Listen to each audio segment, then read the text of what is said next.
ಸದ್ಯ corona tsunami ರೀತಿಯಲ್ಲಿ ದೇಶವನ್ನ ಕಾಡ್ತಾ ಇದೆ. ಆರ್ಥಿಕವಾಗಿ ರಾಜ್ಯ ಕುಸಿದು ಹೋಗಿದೆ ಎಂದು ದಕ್ಷಿಣ ಕನ್ನಡ ಜಿಲ್ಲಾ ಕಾಂಗ್ರೆಸ್ ಅಧ್ಯಕ್ಷ ಹರೀಶ್ ಕುಮಾರ್ ಕಿಡಿಕಾರಿದ್ದಾರೆ. ಮಂಗಳೂರಿನ ಮಲ್ಲಿಕಟ್ಟಿಯಲ್ಲಿರುವ ಕಾಂಗ್ರೆಸ್ ಕಚೇರಿಯಲ್ಲಿ ಸುದ್ದಿಗೋಷ್ಠಿಯಲ್ಲಿ ಮಾತನಾಡಿದ ಅವರು, ರಾಹುಲ್ ಗಾಂಧಿ ಅವತ್ತು ಈ ಕೊರೋನಾ ಸುನಾಮಿ ರೀತಿಯಲ್ಲಿ ಕಾಡಲಿದೆ ಎಂದು ಎಚ್ಚರಿಕೆಯನ್ನ ನೀಡಿದ್ರು. ಆದರೆ ಅವತ್ತು ಬಿಜೆಪಿ ನಾಯಕರು ಅದನ್ನ ಲಘುವಾಗಿ ತೆಗೆದುಕೊಂಡಿದ್ರು. ಇದೀಗ ರಾಹುಲ್ ಗಾಂಧಿ ಮಾತು ನಿಜವಾಗಿದೆ ಎಂದರು.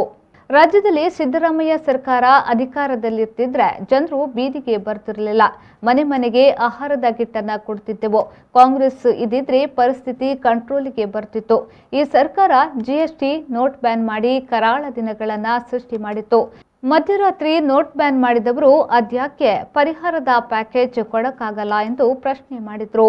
ಇನ್ನು ವಾಹನ ಸೀಸ್ ಎಂದು ಬೇಕಾಬಿಟ್ಟಿ ದಂಡ ವಿಧಿಸಿ ಜನರನ್ನ ಇನ್ನಷ್ಟು ಪಾತಾಳಕ್ಕೆ ದೂಡುತ್ತಿದ್ದೀರಿ ಎಂದು ಆಕ್ರೋಶವನ್ನ ವ್ಯಕ್ತಪಡಿಸಿದ ಅವರು, ಮೋದಿ ವಿರುದ್ಧ ಮಾತನಾಡಿದ್ರೆ ಕೇಸ್ ಹಾಕ್ತೀರಿ, ಇದು ಪ್ರಜಾಪ್ರಭುತ್ವ ಸರ್ಕಾರ ಅಲ್ವಾ ಎಂದ ಅವರು, ಪರಿಸ್ಥಿತಿ ಇನ್ನಷ್ಟು ಉಲ್ಬಣವಾಗಲಿದೆ. ಸರ್ಕಾರ ಎಚ್ಚೆತ್ತುಕೊಳ್ಳಬೇಕು, ಇಲ್ಲಾಂದ್ರೆ ರಾಜೀನಾಮೆ ಕೊಡಲಿ ಎಂದು ಸವಾಲಿಸಿದರು. ಎರಡನೇ ಅಲೆ ದೇಶದಾದ್ಯಂತ ಬಹಳ ಭೀಕರವಾಗಿ ಹಮ್ಮಲಿಕ್ಕಿದೆ. ಅದನ್ನ ತಡೆಯುವಲ್ಲಿ ಸರ್ಕಾರ ಬೇಕಾದಂತಹ ಕ್ರಮಗಳನ್ನು ಕೈಗೊಳ್ಳಬೇಕು ಅನ್ನುವಂತಹ ಸೂಚನೆಯನ್ನು ಕೊಟ್ಟಿದ್ದರು. ಕಾಂಗ್ರೆಸ್ ಪಕ್ಷದ ಅಖಿಲ ಭಾರತ ಕಾಂಗ್ರೆಸ್ ಪಕ್ಷದ ಅಧ್ಯಕ್ಷರಾಗಿದ್ದಂತಹ ಸನ್ಮಾನ್ಯ ಶ್ರೀ ರಾಹುಲ್ ಗಾಂಧೀಜಿಯವರು ಕೂಡ ಸರ್ಕಾರವನ್ನ ಎಚ್ಚರಿಸಿದ್ರು. ಸುನಾಮಿ ಬರುತ್ತದೆ ಅಂತ ಹೇಳಿದ್ದಾರೆ. ಇದು ಕೇವಲ ವೈರಸ್ ಅಲ್ಲ, ಇದು ಸುನಾಮಿಯ ರೀತಿಯಲ್ಲಿ ಭಾರತ ದೇಶವನ್ನು ಕಾಡ್ಲಿಕ್ಕಿದೆ ಅನ್ನುವಂಥ ವಿಚಾರವನ್ನು ಪ್ರಧಾನಿಯವರಿಗೆ ತಿಳಿಸಿದರು. ಆವಾಗ ಭಾರತೀಯ ಜನತಾ ಪಕ್ಷದ ನಾಯಕರುಗಳು ಅವರ ಹಿಂದಿನ ಚಾಳಿ ರಾಹುಲ್ ಗಾಂಧಿ ಅವರು ಮಾತನಾಡಿದರೆ ಅದನ್ನು ಒಂದು ತಮಾಷೆಯಾಗಿ ತೆಗೆದುಕೊಳ್ಳುವಂಥದ್ದು ಅವರ ಹಿಂದಿನ ಚಾಳಿ ಬಿಜೆಪಿಯವರು. ಅದೇ ರೀತಿ ಇದನ್ನು ಕೂಡ ಅವರ ತಮಾಷೆಯ ರೂಪದಲ್ಲಿ ಬಿಟ್ಟರು.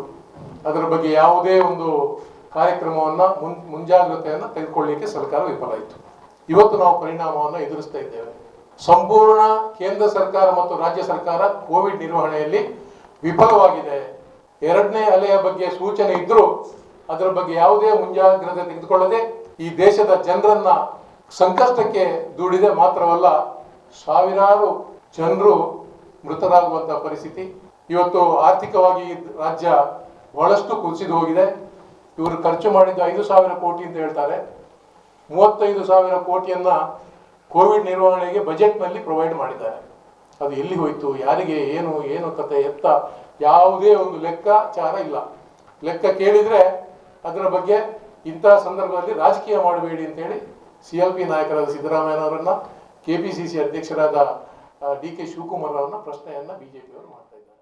ಸುದ್ದಿಗೋಷ್ಠಿಯಲ್ಲಿ ಮಾಜಿ ಸಚಿವ ಬಿರಮಾನತ್ ರೈ, UT ಖಾದರ್, ಅಭಯ್ ಚಂದ್ರ ಜೈನ್, ಮಾಜಿ ಶಾಸಕ ಮೊಯ್ತೀನ್ ಬಾಬಾ, GR ಲೋಪೋ, ಯುವ ಮುಖಂಡ ಮಿಥುನ್ ರೈ ಸೇರಿದಂತೆ ಕಾಂಗ್ರೆಸ್ ನಾಯಕರು ಉಪಸ್ಥಿತರಿದ್ದರು.